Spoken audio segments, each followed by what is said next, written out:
This is the story of the B-26, the Marauder.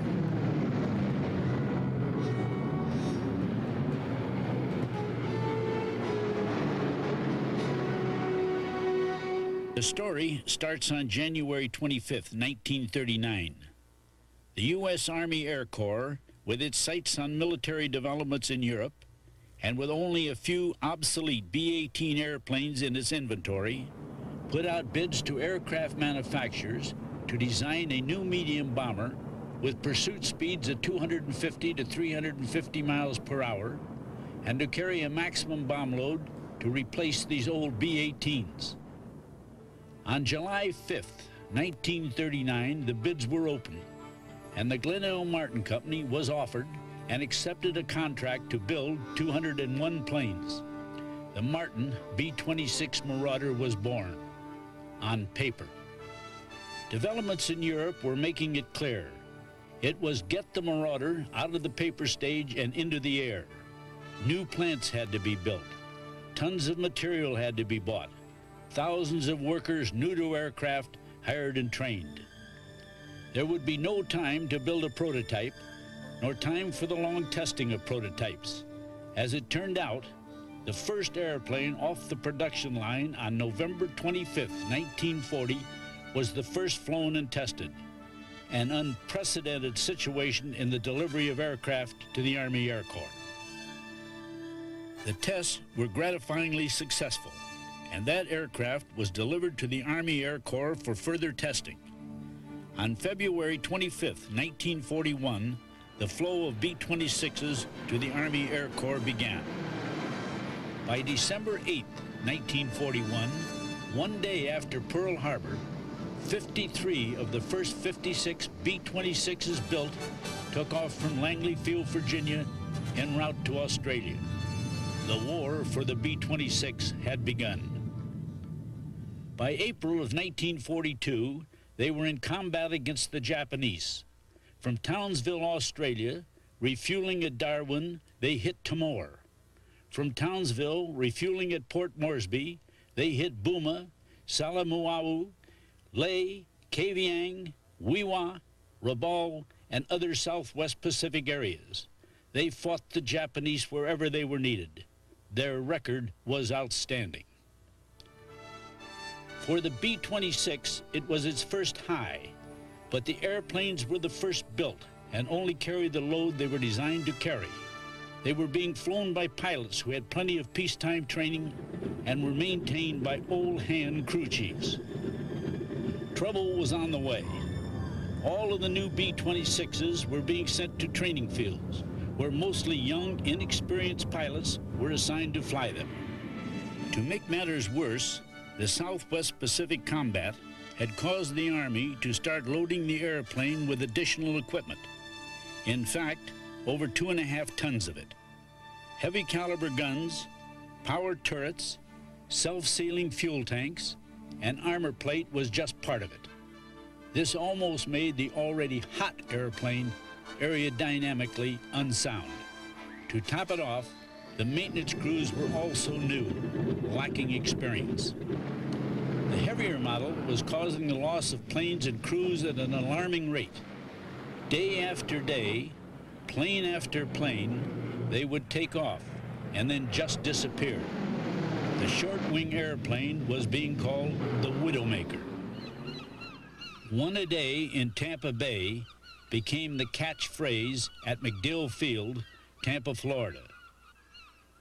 This plane didn't even make the bay. Pilots were asking for transfers by the dozens. They were afraid to fly the B-26. I'm Tad Hankey. I was in the B-26 program at MacDill Field from the beginning. First as a pilot, then as an instructor, and then as operations officer of the training group. I saw all this happen. The problem was the airplane's single-engine performance was minimal. Of course, there were some other factors. One was inexperienced pilots. The other is inexperienced maintenance personnel. And then there were some small defects in the carburetor, the distributor, and the propeller feathering system. Well, inexperience and poor maintenance of these defects caused the loss of engine. Inexperienced pilots and an overloaded airplane was the formula for disaster. Now, I had done a lot of instructing on single-engine procedures, and the airplane would fly on one engine. But as I said, its performance was minimal. The real problem was what happened when you lost an engine on takeoff. And there just wasn't anyone around to tell us. They were in the bottom of Tampa Bay. Well, as the operations officer, I felt it was incumbent upon me to find out what really happened when you lost an engine on takeoff. So I checked out an airplane, picked up a pilot, and I put him in the left seat to fly so that I could better observe from the right seat what happened. We took the airplane up to 7,000 feet and then slowed it down to slightly under 150 miles per hour. And then we lowered the landing gear and put down 30 degrees flaps. Then we pulled the nose up slightly and gave it full throttle and full low pitch on the propellers. In this position, we were in an attitude that you would be right after takeoff. Then I cut the right engine. I had warned the pilot that he was going to have to be very quick to trim the aircraft. But before he could even start to reach for the trim tab, which was overhead, we were over on our backs and spinning. I yelled at him that I would take the controls, and did so, and I immediately cut the other engine.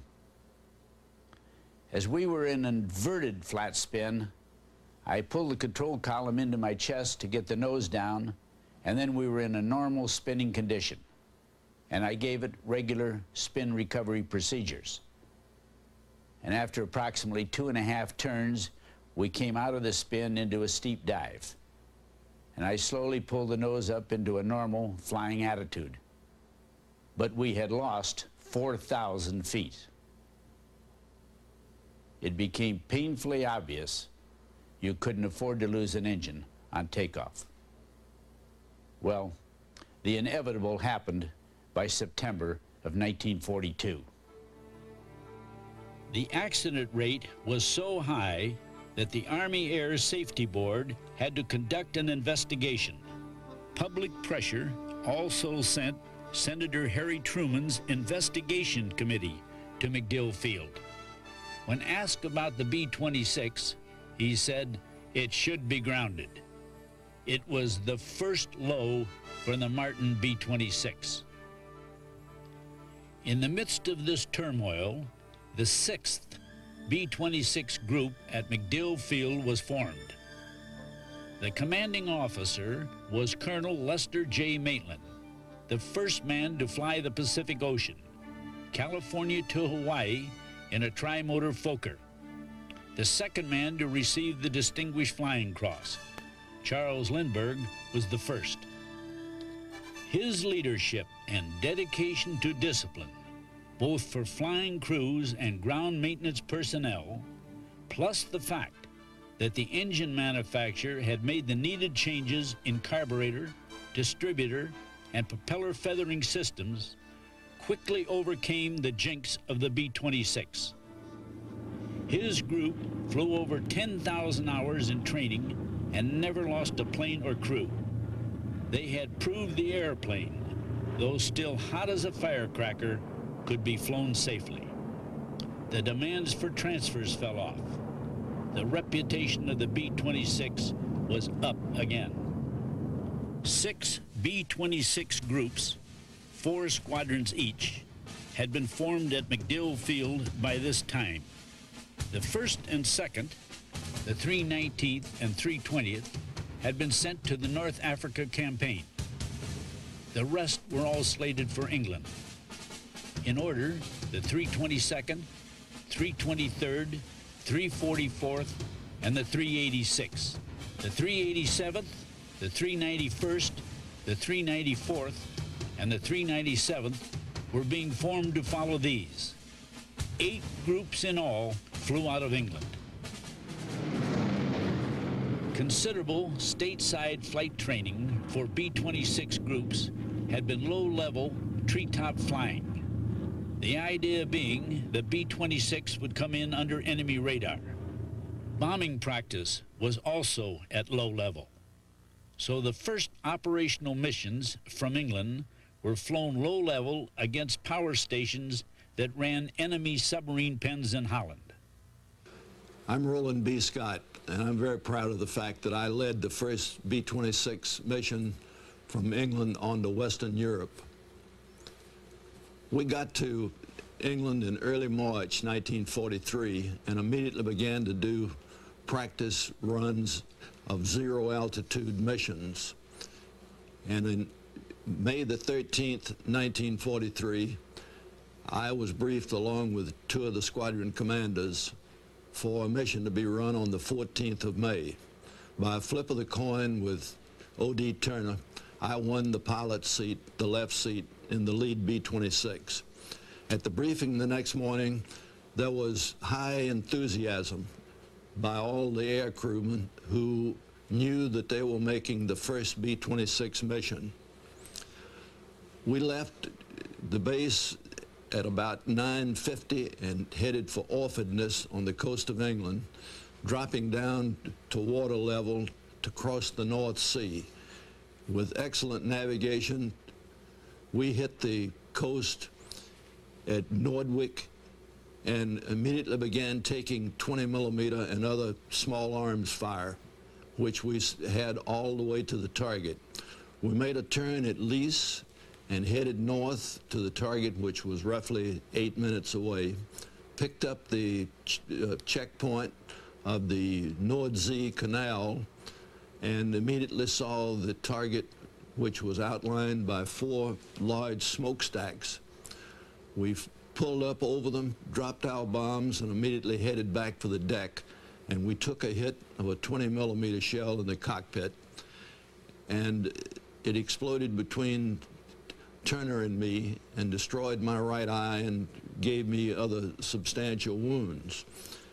I felt that in the interest of the safety of the aircraft and crew that I should get out of the cockpit, and I was pulled back into the radio compartment, and Charlie Lane and Turner took over the control of the aircraft and headed back to England. I'm Charlie Lane, Squadron Navigator of the 450th Squadron, and I'm honored to have been part of the crew of Scotty, Turner, and myself to lead this mission on May 14th. I'd like to back up to the point where Scotty says we made our landfall and started receiving gunfire. There's a contradiction that we're flying over these fields of brilliant red and yellow tulips at the same time the enemy is shooting at us. And we knew then that we were in the war. We did hit the Zuiderzee and headed toward the smokestacks and dropped our bombs. Shortly after that, the first knowledge I had of any problem was when the Scotty said over the intercom, "God, I'm hit." At this time, Scotty elected to go back to the radio compartment and Turner to move over to the left seat. During this exchange, I tried to hold the yoke to maintain an altitude until such time as I could get out and sit in the right seat. We went up to altitude and set a course and headed back to England.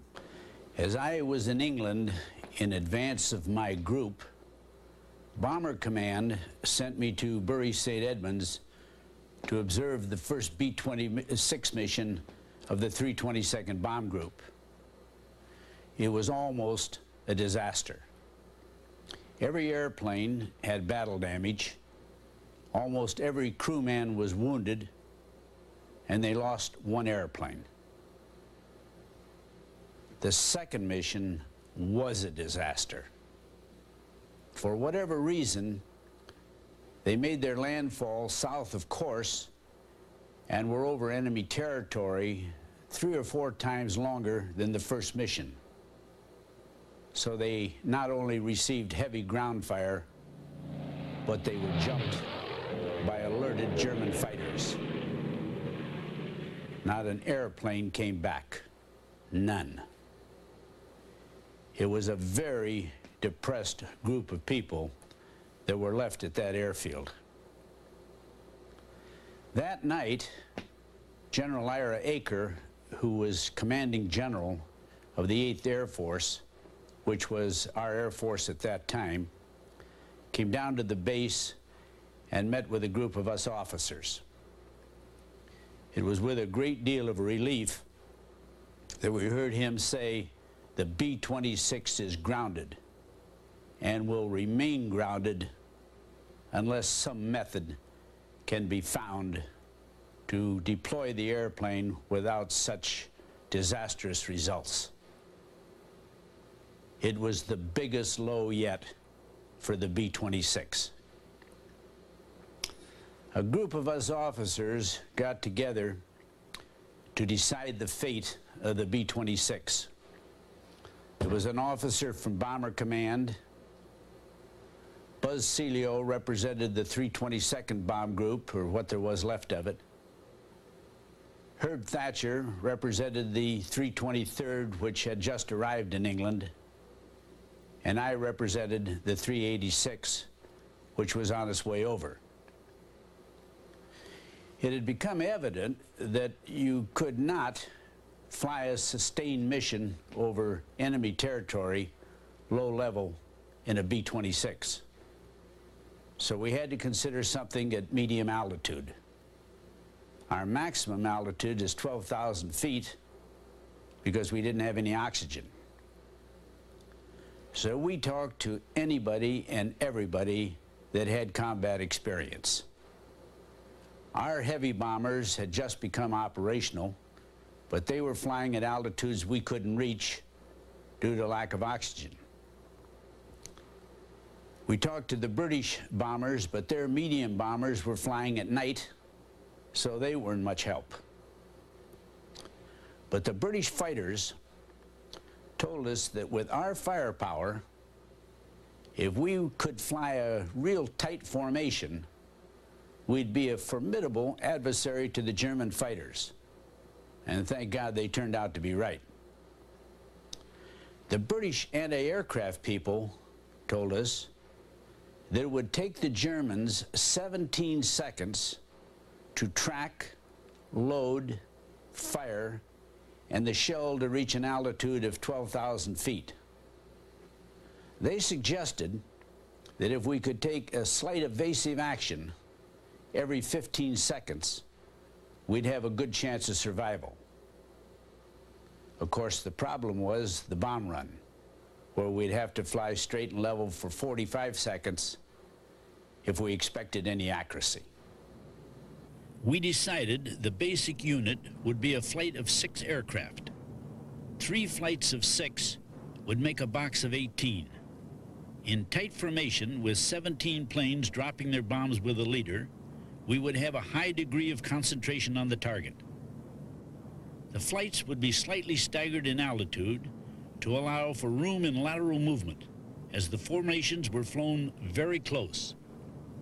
The identical second box of 18 aircraft, following and slightly lower, would make up a group effort of 36 aircraft. A group of 36 aircraft, as shown forming up over their airfield, was like a moving porcupine, dangerous to attack from the German fighter point of view. With this new plan, we felt we were ready to give the B-26 another try. The record of the B-26 and the B-26 groups flying from England and North Africa is a magnificent vindication of a great airplane and a tribute to the pilots and crews who had the courage to stick with them and fly them in combat. Cripple the German Air Force, destroy the approximate 27 airfields they were using in France, Belgium, and Holland. Drive them back to Germany, out of range of England. This was the first assignment of the B-26s. With their new plan of attack, the war in England started for the B-26. They expected flak, and they donned their flak suits, and they got it. The camera tells the story of the beginning of the end for German airfields.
Here, the bombardier's still camera shows the strikes of his group on the airfield runway. Watch as the camera catches the bomb strikes of the second group on the hangar area. A dreaded 1-2 punch, day after day. The Germans did not give up easily. They quickly found out they could not penetrate the 26's tightly flown formations. The concentrated firepower of 6 50-caliber machine guns on each B-26 in 36 airplanes was deadly. Led by General Adolf Galland, the German ace, their tactics quickly became wait until a B-26 got hit by flak and fell out of formation, then go after him. Bill Norris, tail gunner and Silver Star winner, tells what it was like. I'm Bill Norris. I flew as tail gunner on a B-26 Marauder. We were on the bombing run when we received a hit in the left engine and we had to fall out of formation. We were immediately attacked by German fighters. I was scoring hits on 2 of the fighters when we received another hit in the left wing and the tail. The airplane went into a half snap roll as the pilot momentarily lost control. I was thrown from the tail to the waist, where I saw the waist gunner was badly wounded. I applied a tourniquet and gave him a shot of morphine. I noticed 2 fighters coming in from the waist. I seized the waist gun and fired as they made their pass. I noticed 2 more fighters going for the tail. I went back to the tail guns, and to my surprise, the plastic glass cover over the tail guns was gone, and I was bleeding badly from the face. The first fighter came in, I scored good hits. He pulled up over our plane, smoking and burning. The pilot saw him bail out. The second plane came in, I scored good hits. He caught fire and exploded right in front of me. By then, fighter cover was reached and the Germans pulled off. We limped back to England, where we crash-landed at Manston by the sea. We were taken to the hospital and checked out, and those that were able went back to view the plane. There was severe wing damage and over 350 holes from flak and 20-millimeter shell. Flak was to be the big enemy of the B-26s on these airfield missions. At 10 to 12,000 feet, the B-26s were in the thick of it. Maps were made showing the location of known flak batteries from information of the French underground, aerial observation, and camera filming. A 6-mile circle indicated the gun's range at 12,000 feet. The coastline and important points were heavily defended. Routes were guided through the least defended areas, as this attack on the airfield at Abbeville shows.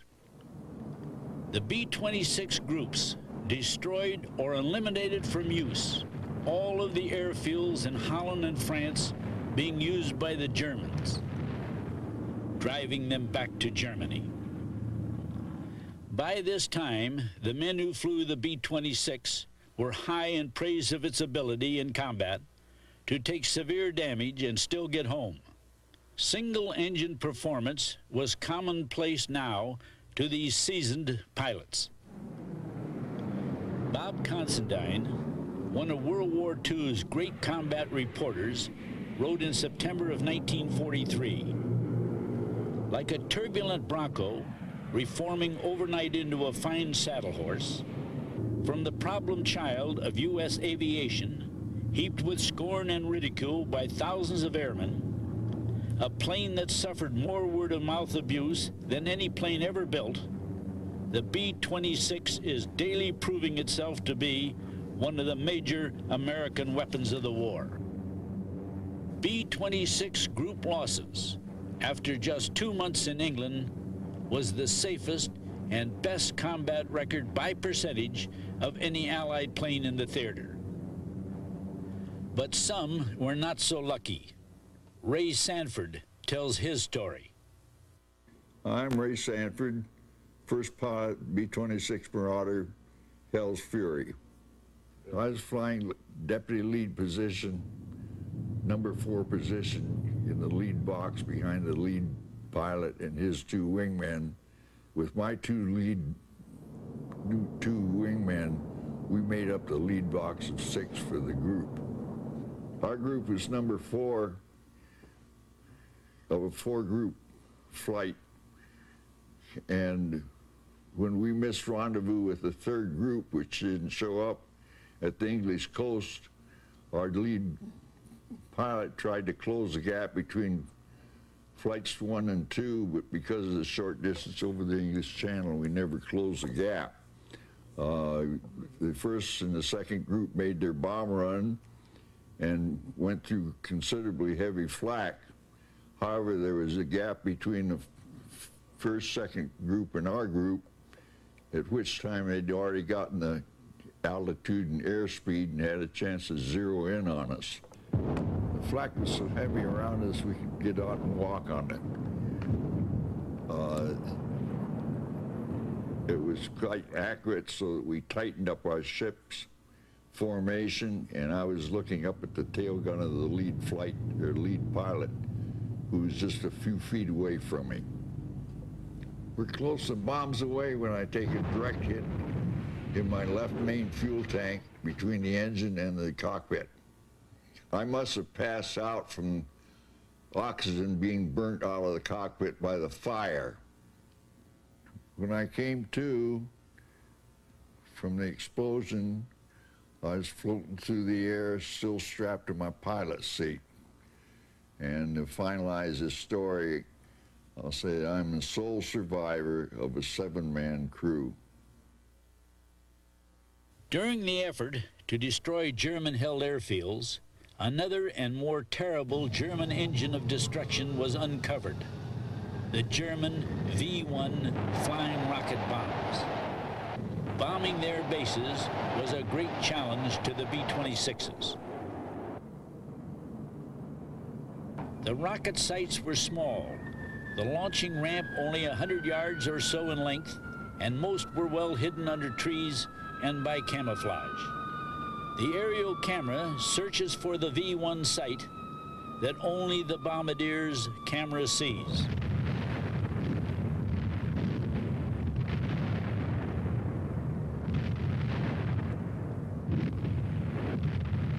The aerial camera locates an open V-1 site just before concentrated bombing of the B-26s destroyed it. The B-26 proved to be the best weapon to eliminate this monstrous threat to England. Bombardier Al Hill labels one of his strikes. The V-1 threat was even greater than the earlier air raids in their psychological effect on the British people. In the final count, they knocked out over 200 of these sites. The importance of this effort could be seen when compared to the terrible damage inflicted on London by just a few V-2s from the remaining sites. Then the air war entered a new phase for the B-26s, the invasion of Fortress Europe, the landings and the ground assault against heavily defended beaches, the final stroke necessary to subdue the Nazi monster. The key to the invasion would be surprise. Where would it strike? The lowland beaches of the Netherlands, France's Pas-de-Calais area, the closest point to England, anywhere along the French coast, all the way around to the Normandy Peninsula, was open for consideration and therefore necessary to defend by the enemy. To test this defense, the B-26 groups attacked some of the big gun emplacements defending the Channel. Edward R. Murrow, CBS correspondent in London, tells of one raid. This is London. If you want to fly over France these days, you must get up early in the morning and drive for an hour or two over deserted roads that seem to have been whitewashed by that 4 o'clock in the morning moon. Miles from the field, as you coast down a winding hill in order to save gas, you can hear the blasting roar of motors being tested. The ground crews are already at work. The guard at the gate looks at your credentials, looks at the sky and remarks, "Looks like a good day." He means a good flying day, the only kind that counts up there. Today, the ship was the Dynamite, just another war-scarred Marauder. The pilot was Colonel Hankey, who calls California home. The target? Well, it was what the communiques call military installations on the coast of France. As we were crossing the channel, it seemed possible that the weathermen had made a mistake. There was solid cloud below, but the target was clear. We could see the coast of France dead ahead. Then the target could be seen through the bomb bay. It's a gun emplacement, more than one, in fact, and our bombs are still going down. And the German flak is coming up, black and greasy and dangerous looking. It's bruising the sky around the formation to our right. One of our ships drops out of formation, and there is time to wonder how badly he's hit. And then the bombs are down. And today they were bang on the target. The flash of fire and the boiling smoke obscured the gun position. The number of direct hits can only be assessed from photographs, but our bombs walked right through the target. Some of these targets are small and hard to hit, and they're protected by plenty of flak. Today, the German gunners displayed great courage. They continued to fight their guns when the bombs were falling all around them. You couldn't actually see the guns, but the flash of fire from the muzzles kept flickering. And it's not pleasant to look into gun muzzles, even when they're several thousand feet below you. But today, the Germans shot down not a single Marauder. Colonel Hankey merely reported, "Mission completed, returning to base," and the base acknowledged his message. When the Dynamite touched down, the bombs for the second mission of the day were already there, resting on their trolleys, waiting to be hoisted up into the bomb bay. In September of 1943, all of the B-26 groups were assigned to attack the guns at Boulogne, France, a diversionary attack while the commandos stormed the beaches at Dieppe, a false D-Day to test the enemy's readiness. They were ready. B-26 crews leaving the English coast could see the constant exploding balls of fire as B-26s took direct hits. This one raid proved there was a lot more work to be done before the invasion. To start the isolation of any possible invasion area, the B-26 groups were assigned to destroy as much of the enemy's rail system as possible in France.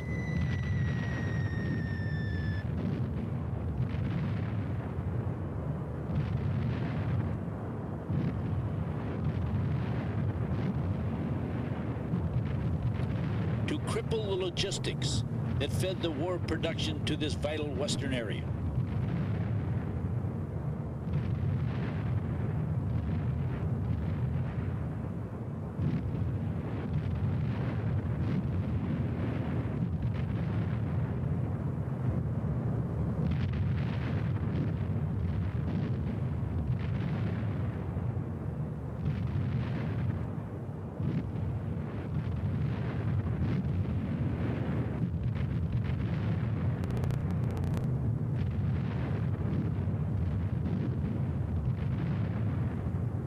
As the invasion grew nearer, the targets became more selective. Bridges and their rail approaches that carried trains, troops, and supplies over the river of France leading to the west had to be destroyed. The B-26s, operating closer to the possible invasion areas, encountered more of the deadly anti-aircraft fire from the elite panzer divisions guarding the western wall of France. Losses of B-26s increased. But the respect, even the love of the B-26 air crews for their airplane remained steadfast and loyal.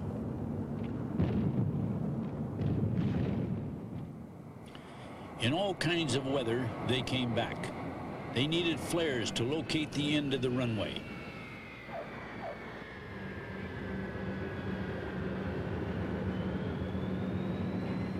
Planes with a hydraulic shot out landed off the runway. They knew the wheels would not stay down and locked. Crews watched the dust clouds as one plane hits the dirt. They held together, protecting the crews from crash injuries, fixed the hydraulics, put on new propellers, hammer out the dents from the belly landings, and fly it the next day was commonplace for the B-26. Most of the planes were being flown twice a day and had well over 100 missions to their credit. This crew helped prove Harry Truman was wrong in trying to scrap the B-26. The crews were proud parents of their particular plane, nursing them into the air day after day with metal patches to cover the holes made by jagged pieces of flak, silent testimony to the nearness of death. But all that had gone before was just preliminary to the main event, the invasion. And the invasion was imminent. Flying in and out of England, the air crews could see massive buildup of men and equipment, and the harbors were amassed with shipping, and the gun crews were at the ready. It would be the greatest armada in history. There were other indications.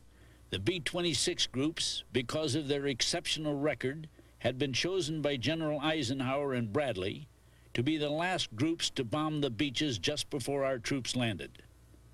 Eisenhower visited the 386 Bomb Group airfield to check the readiness of one of these important groups. No one knew the exact date, not even Eisenhower, in those expectant days of May 1944. But his visit was an indication that the invasion was near. Other indications were the war reporters. They moved in. Among them was a young cub reporter from the London Daily Telegraph, Cornelius Ryan. His stories of D-Day and the hectic days that followed, as told from a B-26, was the start of his illustrious career as one of the great historical reporters. He was to write The Longest Day, A Bridge Too Far, The Last Battle, and others that were all bestsellers. The weather was a major factor on D-Day for the B-26s. Forming up the 8 groups, each with 36 airplanes in the clouds, was a major and dangerous achievement in itself. Finding the target areas was almost an impossible challenge to the navigators. But the B-26s, flying almost at masthead level over the invasion fleet, found and bombed their assigned targets on the beaches as the massive armada offshore was unloading the assault forces to take the beachheads. As D-Day progressed, situations turned critical. Some beachheads needed help. All of the B-26 groups were called upon to fly 3 missions that day. The crews were on standby under the crippled planes of their squadrons. They waited for a plane that could still fly, load the bombs, change the crew. It was an around-the-clock operation. This is how Cornelius Ryan described the scene on one of his rides over the beaches. I looked down last evening over the Cherbourg Peninsula from the nose of a B-26 Marauder and saw bombs from my group blow a German 6-gun battery out of existence. We took off in exceptionally bad weather, with the rain pelting madly against the glass nose. Over the French coast, our guns went into action as light flak opened up on us. Unable to find the target due to the clouds below us, our flight wheeled and headed out over the coast. Still in formation, and with wingtips so close that it seemed as though they must touch at any moment, we turned and headed inland once more. Our gunners were firing madly as we were taking heavy fire. I could smell the cordite fumes. Suddenly our bombs were falling. I saw the whole area of the target covered in a second with a mass of explosions. We had hit the target. Still turning, we streaked for home. The invasion ended the first of 5 campaigns the B-26s would fly. It was called the Air Offensive against Europe. The campaign that followed the invasion was called the Normandy Campaign. In the Air Offensive against Europe campaign, the B-26 groups flew approximately 44,000 sorties. A sortie is 1 aircraft, 1 flight, and dropped 57,000 tons of bombs. They lost 180 planes over enemy territory and suffered battle damage over 9,000 times. They attacked some 192 targets, 55 airfields, 53 flying bomb sites, 34 coastal defenses, 23 marshalling yards, and 22 bridges. As our ground forces penetrated further onto French soil, the B-26, with its capabilities of heavy bomb load, speed, and bombing accuracy, moved into its final phase as a tactical aircraft that could give fairly close support to the ground forces. Their targets became troop concentrations and troop movements, fuel and supply dumps, and gun emplacements hampering the landing of our troops and equipment on the beaches. Anything that kept the enemy from supplying his own effort. Repaired bridges and marshalling yards again came under attack. Disrupt the enemy's transportation and supplies became the order of the day. Working just ahead of our own troops, the B-26s were instrumental in helping the British under Montgomery break out of Caen and busting General Patton loose on his drive around St. Lo.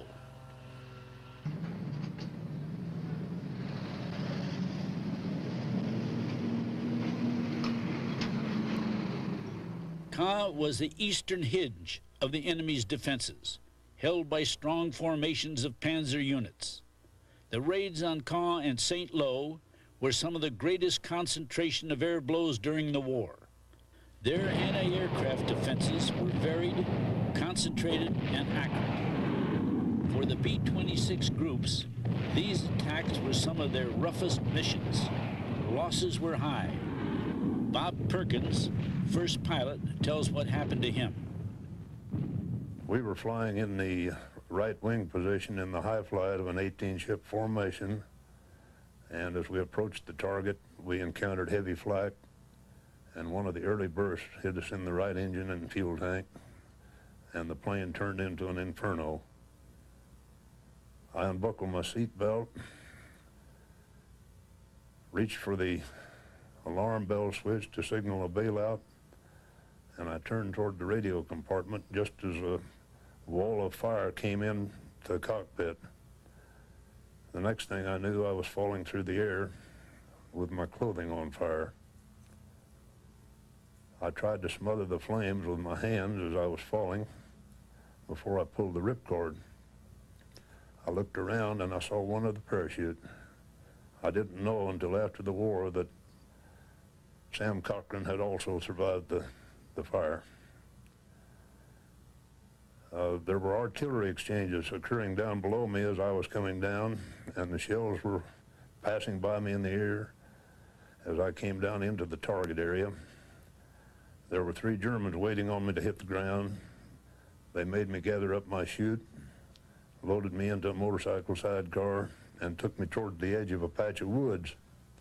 Just as we got there, the British started a terrific barrage, and at the same time American bombs were raining down, and my captors, as well as a bunch of other Germans, dived into a bunker, and I followed close behind.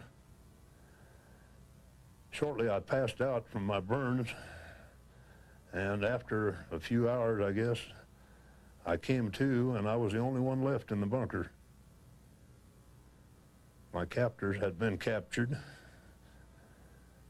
and there was a British soldier outside the mouth of the bunker getting ready to toss something into the bunker, which I feared was a hand grenade. So I yelled at him, and he told me to come out with my hands up. And when he recognized me as an American, he pointed me in the direction behind the lines, and I started walking. I must have walked a mile or two, and I finally hitched a ride on a British half-track that dropped me off at a field hospital. In the Normandy campaign, the B-26s flew some 10,800 sorties. Many groups flew 3 times a day. Over 18,000 tons of bombs were dropped. The railroad yards caught hell. The massive airstrikes against the enemy troop concentrations around St. Lo was the beginning of the Northern France campaign for the B-26 groups.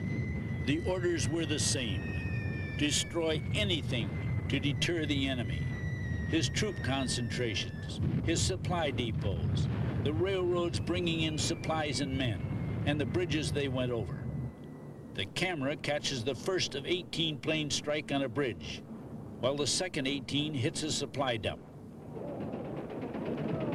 Even though the enemy was on the run, he was accurate in firing over his shoulder. The crack Panzer units with their deadly anti-aircraft guns took their toll of B-26s. But the B-26 groups denied the enemy an easy retreat as they continued their harassment. In the Northern France campaign alone, they attacked 44 targets, flew over 9,000 sorties, and dropped 16,000 tons of bombs. And so it was across France to the Seine, and on to the Siegfried Line, and through the Rhineland campaign, the Ardennes campaign, and the last Central Europe campaign. The B-26s were hitting targets at a relentless pace.